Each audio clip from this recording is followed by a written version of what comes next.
Hey there, so just in time for Halloween, we have a new Junji Ito story collection. Now this is the Frankenstein volume. When I first saw this advertised, number one, I was happy about it because we haven't had this edition for an English-speaking audience, but I also thought that this was possibly going to be a thinner volume, much like, say, Fragments of Horror. You know, if you look at it, this is Fragments of Horror. You can see how thin this is. But no, when I actually pick this book up, I mean, you can look at it. You can see that this book is pretty thick. It's much like the other story collection, and that's because it is Frankenstein Plus. Now, these stories, you know, the Frankenstein story, it's been available before. You could pick it up online if you wanted to read a scanned edition, but if you actually wanted to own an English reader copy, there was no way to pick that up. You know, it didn't exist until now. You had a French edition, of course, in original language and so on, but you didn't have this. This is the same kind of thing that we've seen done with books like Shiver. You know, you can see the other volume here. And these are actually good volumes. This is held up well. This and this are actually very comparable. You can see that the way that they're bound and on, there's a lot of comparability within that. I like these newer editions too. Now, I saw that someone was complaining that this did not match up with the re-releases that we've seen for Uzumaki and on. And when I talk about re-releases, I actually like the quality of those too. If we're talking about Uzumaki, the older types, you know, they were like this. You know, you had the read across from left to right. And now you have collected volumes where you have these. All of these are uniform, these collected volumes. So you have a specific coloration to them. Binding is really good. The same thing happened with other volumes as well. You know, you had the older editions that could be damaged really easily. You could see that on that one. Unfortunately, I hate that. But, you know, then you had re-releases of a lot of things like Museum of Terror that things were involved in, you know, collected in. And then after time, of course, you had all these collected editions that came out. But you'll notice that they're all uniform within their coloration. Now, the Ito story collections, they have not been uniform, so I don't think that that's a bad thing, and the coloration actually works for this. I didn't really know how a purple and a black would work out, but I think that that actually looks really good. You know, looking at this, it actually has a good setup to it. I like, again, the coloration as well.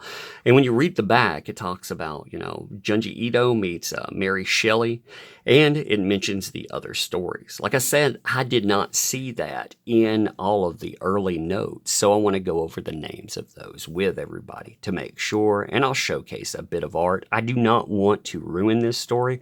It's actually done pretty well, I think.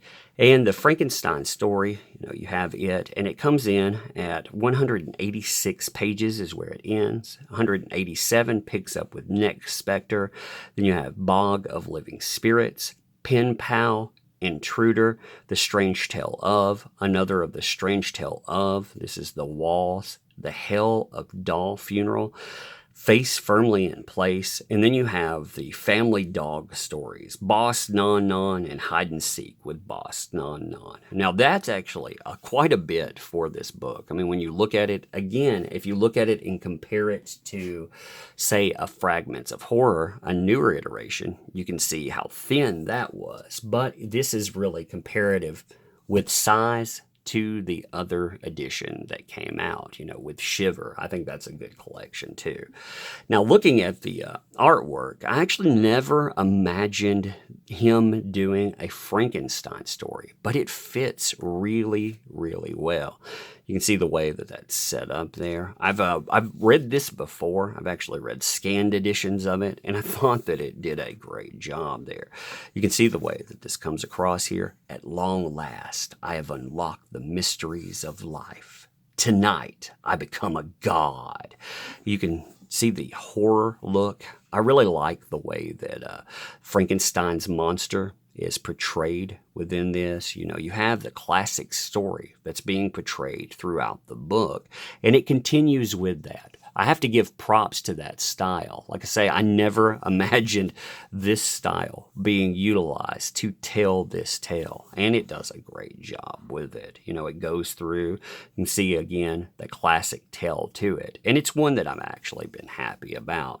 Now, when you get into the rest of the horror to it, I mean, when you get into the other stories, of course, they have that classic look to them. You can see the normal Junji Ito look. And of course, you know, if you've never read anything with his, basically you're talking about that abnormal that ends up, you know, plunging its way into the mundane. And I like that. I like the way that these stories go. In fact, I would say if you wanted to check out something that has some, you know, odd, extreme kind of pictures where, you know, you're looking at something that really defies logic. You know, you're looking at things that are almost, some of them are Lovecraftian in nature, you know, when you're talking about madness personified.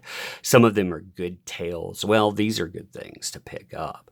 Now, like I said, I do not want to ruin this. You know, I can go over a short tale if people want that. That's cool. But I would really, really recommend that you pick this kind of setup up because there are so many good stories within this. You don't have to worry about just breezing through it, you know. I mean, you can actually have a good read for, I believe that this cover price on it is $22.99, but when you're talking about, you know, some places like Amazon, you can usually find it if you keep waiting for it. You can pick it up at 30% or under that price, you know, if you're really wanting to save money. But still, I think that that really warrants the cover price. All right, if you have any questions about this, let me know. You know, when we're looking at it, of course, like I say, I'm pretty excited about having this. And it's just in time for Halloween. Again, first English reader volume out there. So I don't really know how to tell you not to pick something like that up. But even when you're looking at it, you know, good binding, nice coloration. You know, when you're talking about the page quality and everything, you're talking about good page quality. You can see the images are actually, you know, they've carried over really well and on. So you're not talking about low quality with this. Some of the earlier stuff was indeed lower quality, but these newer releases have all been really good. I've been happy with them all. In fact, I would say if you own older releases, well, first of all, some of those older releases actually get quite expensive, so you can keep them for your collection. But the newer releases, picking them up, oh yeah. So anyway, if you have questions about this, let me know. You know, if you want to see a story within that, let me know. I've gone through one of the stories within Shiver before, so you can look up that review. I'll put it in the description so you can look at exactly how these stories read if you don't know anything about them. But this is some of my favorite manga type reading. You know, I actually really like this kind of horror story because, again, it's something that is almost alien to the types of reading that you see from, say, Americanized comics and on. I really, really like that approach, and I really, really like Junji Ito's approach. Anyway, like I say, tell me what you think about that. Thank you.